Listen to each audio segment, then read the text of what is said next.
ரவி ஒரு college student. ஒரு நாள் சீப் ரெண்ட்டுக்காக பழைய வீட்டுக்கு ஷிஃப்ட் ஆகிறான். அந்த வீட்டில் ஒரு பெரிய பழைய கண்ணாடி இருக்கும். வீட்டு ஓனர் வார்னிங் கொடுக்கிறார், இரவு 12 மணிக்கு பிறகு அந்த மிரரை பார்க்காதே. ரவி சிரிக்கிறான். முதல் இரவு 12 விக்காந்தாயம்.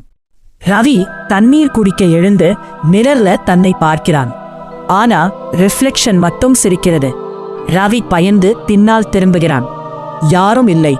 மீண்டும் மிரர் பார்க்கிறான்.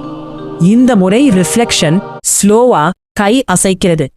ஆனா ரவி அசைக்கவே இல்லை. லைட்ஸ் பிளிங்க் ஆகுது.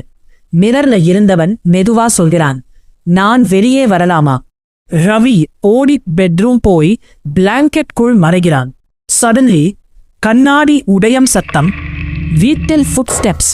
டப் டப் டப். பெட்ரூம் டோர் மெதுவா திறக்கிறது. ரவி ஃபோன் ஃபிளாஷ்லைட் ஆன் பண்ணுகிறான். டோர் அருகில் அவனே நின்றிருக்கிறான். ஆனா ஐஸ் முழுக்க பிளாக். ரிஃப்ளெக்ஷன் வாய்ஸ், இப்போ இந்த வீட்டில் நான் தான் Ravi. Lights off. Ravi scream. அடுத்த நாள் காலை போலீஸ் வீட்டுக்கு வருகிறார்கள். ரூம்ல யாரும் இல்லை. ஆனா மிரர் மட்டும் புதிய மாதிரி கிளீனா இருக்கு. அதுக்குள் ரவி கை அடித்து கத்திக் கொண்டிருக்கிறான்.